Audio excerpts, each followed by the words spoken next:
కానీ ఆమె గారు నేను ఒకటి విన్నాను, మీ ఊర్లో అంటే మీరు బెంగళూరులో ఉండేవాళ్ళు, మీ చుట్టుపక్కల మీ నైబర్స్ ఫ్రెండ్స్ అందరికీ తెలుసు మీరు ఇట్లా మీకు యాక్టింగ్ అంటే ఇష్టం అది ఇదని. బట్ చాలామంది మీ మదర్ని మిమ్మల్ని డిస్కరేజ్ చేసేవారంట. అంటే ఈ అమ్మాయి కొంచెం రంగు తక్కువ, సినిమాల్లోకి సెట్ కాదు, సినిమాల్లోకి ఎందుకు తీసుకెళ్తున్నారు, సినిమాల్లో ఎట్లాగో వాళ్ళు యాక్సెప్ట్ చేయరు, ఇలా అనేవారా అమ్మగారా? చుట్టుపక్కల వాళ్ళు, చుట్టాలు, చాలా చాలా యాక్చువల్గా రిలేషన్స్ ఎవరికి ఇష్టం లేదు. ఒక ఫస్ట్ నాకు తెలీదు.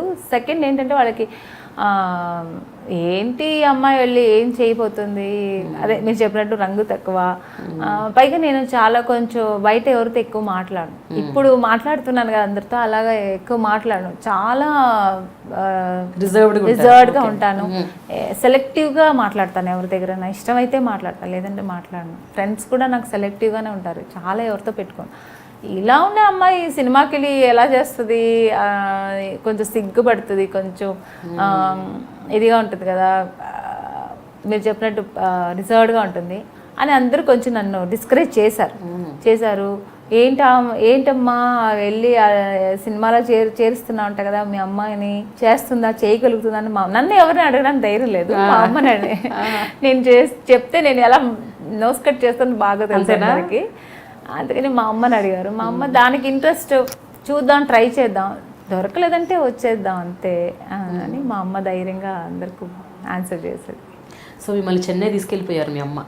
మా అమ్మనే ఎక్కువ ధైర్యం. నేను చెప్పిన దాన్ని మా నాన్నగారు అయితే ఒప్పుకోలేదు. వద్దమ్మా, అసలు నీకు చదవడం ఇష్టం లేదంటే పెళ్లి చేసేసుకో, నేను పెళ్లి చేసేస్తున్నారు. నువ్వు పెళ్లి చేస్తే నెక్స్ట్ నేను సూసైడ్ చేసుకుంటాను చెప్పేసారా? నేను సూసైడ్ చేసుకుంటా, మీరు సినిమాకి పంపకపోయినా పర్వాలేదు, పెళ్ళి మాత్రం నాకు అంటే నాకు తొందరగా సెటిల్ అవ్వాలని లేదు. అప్పట్లో ఏదో ఒక సాధన, ఏదో నా వల్ల అయినంత ఒక సాధన చేయాలి, ఏదో ఒక ఎయిమ్ ఉంది, ఆ ఎయిమ్ చేయాలి, నేను నెరవేరించుకోవాలి అని ఒక చిన్న ఆశ. సో అది సినిమాలో వచ్చాను. మా అమ్మగారు నాకు చాలా కోఆపరేట్ చేశారు. నేను చెప్పిన దానికి ధైర్యంగా ముందుకు వచ్చారు, నాతో పాటు సపోర్ట్గా నిలిచారు, కోఆపరేట్ చేశారు. ఆ తర్వాత మా నాన్నగారు కూడా చాలా ముందు వద్దన్నారు. ఎప్పుడు నేను చాలా ఇంట్రెస్ట్గా ఉన్నాను, స్పోర్టివ్గా ఉన్నాను.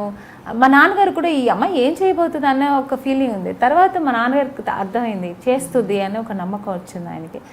మా నాన్నగారు కూడా చేయి, బాగా తప్పకుండా వస్తావు, ధైర్యం వదులుకోవద్దు అంటే. అప్పటికి మా నాన్నగారు కొంచెం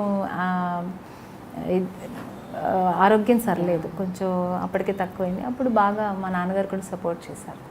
అయితే ఆమెని మీకు చెల్లెళ్ళు తమ్ముళ్ళు కూడా ఉన్నారు, తమ్ముడు ఉన్నారు. మీ మదర్ అందరిని మీ నాన్నగారిని మీ తమ్ముడిని వదిలేసి మరి మీతో పాటు మీ కళ నిజం చేయడం కోసం చెన్నైలో మా బ్రదర్ ఇద్దరే. మా అమ్మకు మా బ్రదర్ని పాపం అక్కడ వదిలేసి వచ్చేసాము.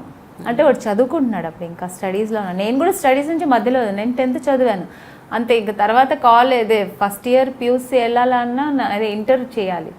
ఇంటర్ చేయాలంటే నాకు ఇంట్రెస్ట్ లేదు, నేను సినిమాలో చేయాలంతే. చదువుతున్నాను బాగానే, బట్ ఇంట్రెస్ట్ లేదు నాకు, చదవాలని లేదు. ఇంకొద్దనుకుంటే చదువుదాం, లేదంటే మూవ్ అవుదాం అన్నాను. సరే మా అమ్మ వచ్చింది కదా, ధైర్యంగా వచ్చేసాం. డిస్కంటిన్యూ చేస్తాను స్టడీస్ని.